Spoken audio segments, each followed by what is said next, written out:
Kita mungkin pernah ngalamin nggak sengaja tangan kita terkena wajan yang panas, kena knalpot, atau terkena percikan minyak panas dan lain-lain. Pastinya itu akan kerasa panas dan sakit. Hari ini aku bakal ngasih tahu pertolongan pertama buat mengatasi luka bakar atau saat kita terkena benda yang panas. Tapi sebelumnya, buat kalian yang baru pertama kali mampir di channel ini, welcome, nama aku Karissa. Kalau misalnya kalian belum subscribe, jangan lupa untuk subscribe, nyalain lonceng notification, dan kalian juga bisa follow aku di Instagram.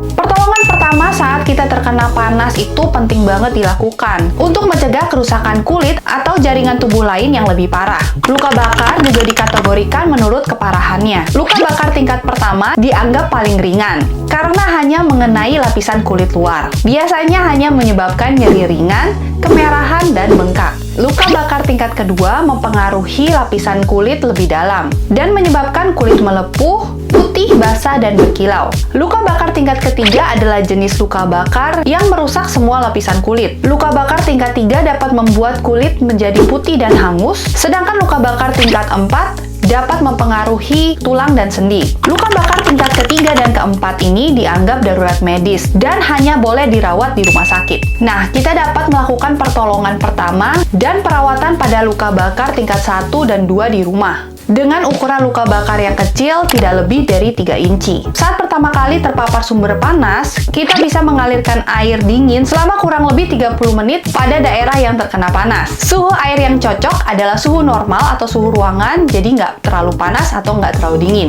Guyuran air yang mengalir dimaksudkan agar suhu air selalu normal dan tidak mengikuti suhu tubuh. Tujuannya agar panas yang ditimbulkan oleh luka bakar tidak menjalar ke jaringan yang lebih dalam. Kalau luka bakar ada di sekitar aksesoris yang kita pakai, kita harus lepaskan dulu aksesoris tersebut. Yang kedua, setelah membilas dan membersihkan luka bakar, kita dapat menggunakan kompres dingin untuk meredakannya. Gunakan kain basah yang bersih dan kompreskan ke area yang terkena panas selama 5-15 menit. Usahakan untuk tidak mengkompres terlalu lama karena dapat mengiritasi kulit. Yang ketiga, setelah membersihkan luka bakar, kita bisa mengoleskan salep atau krim antibiotik pertolongan pertama. Ini dapat membantu mencegah infeksi dengan cara melapisi kulit dan mencegah bakteri dan kotoran memasuki luka. Tempatkan perban steril di atas luka tersebut. Cuci dan ganti perban setiap beberapa kali sehari atau ketika perban basah.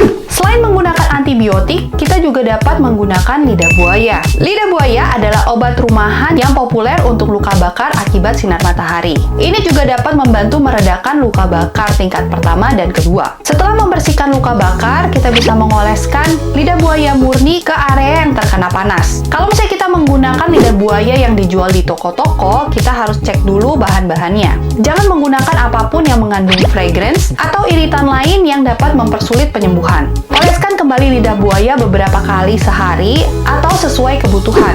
Yang selanjutnya, madu, karena memiliki sifat antibakteri alami. Untuk luka bakar ringan, kita bisa mengoleskan madu ke area kulit langsung setelah dibersihkan. Mengekspos luka bakar ringan ke sinar matahari dapat semakin memperparah kulit, karena kulit yang terbakar akan lebih sensitif terhadap sinar matahari. Kalau misalkan kita memang perlu berada di bawah sinar matahari, pastikan kita sudah menutupi area luka bakar dengan perban atau kain steril. Selain cara-cara di atas, mungkin ada beberapa cara yang sudah berkembang di masyarakat, tapi sebenarnya cara ini tidak dianjurkan. Cara-cara tersebut diantara lain mengoleskan pasta gigi ke luka bakar. Alasannya karena pasta gigi mengandung min dan kalsium yang dapat memicu resiko infeksi dan membahayakan jaringan kulit.